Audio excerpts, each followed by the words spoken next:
ja arendada ettevõtlust Voosele, et ma natuke räägin tausta, et kuidas me täna oleme.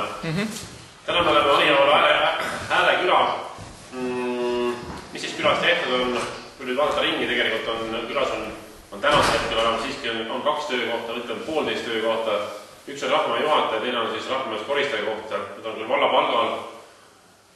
Mis on läinud paremaks või mida on tehtud külas?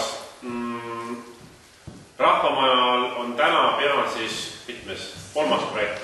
Esimene projekt oli katuse renoveerimine, teine oli köögi ja WC-bloki renoveerimine, 3. on siis fassaadi renoveerimine, nagu te saali näete seest ja asju siis tegelikult ees ootab veel saali sisene renoveerimine ja selle poole edasi minemine.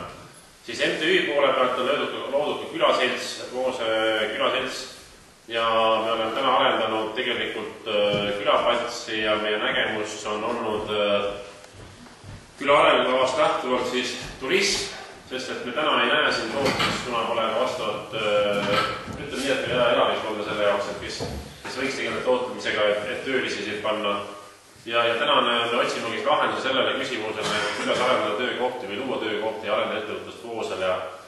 Ja arutelu teemadeks siis olid ja pakuti ka välja seal mitmed lahendused, nende teenuste pakkumisi näiteks kas või siis oleks nagu olemas üks inimene, kes tegeleks siis suviti näiteks murulitmisega, talvel võib-olla teede puhastamisega, lükkumisega, siis on olemas kindlasti puude lõikamise, eki lõikamise, et võib-olla lahendada seda samamoodi teemat, nagu täna lahendada küla prügi teema, kus meil on samas rahvamaa kõrval on prügikastid ja me läksime tolgalla seda teed, et mitte iga külaelanik ei võtnud aga enda maja juurde seda prügikasti, vaid tegime seda läbi MTÜ. Esiteks sellepärast, et ta oleks soodsam, teiseks sellepärast, et võib-olla iga külaelaniku juurde ei saa see prügiauto alati liigi, on teed kinni ja seda rahvamaa juures äkkatakse ikka lahti hoida ja võib-olla teha ka seda läbi MTÜ, et siis korjata mingit maksu näiteks ja siis selle eest siis maksa selle inimesele, kes seda tööd teeb neid.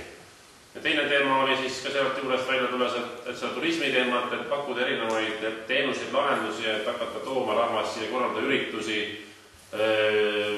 käsitöökoda näiteks luua liiklusele seltsiga müüa oma tooteid, turismivallast siis ka majutuse teenust pakkuda, et keegi võiks hakata seda tegelema. Ja kuna meil ümberringi tegelikult on ka siin igasuguseid ettevõtluse, hobuse kasvatajaid ja ratsutamised, et neid ühendada, neid kanuunmatkasid ühendada, et võib-olla saab mingisuguse paketi kokku panna seal Romaga siis. Suurepärane. Aitäh!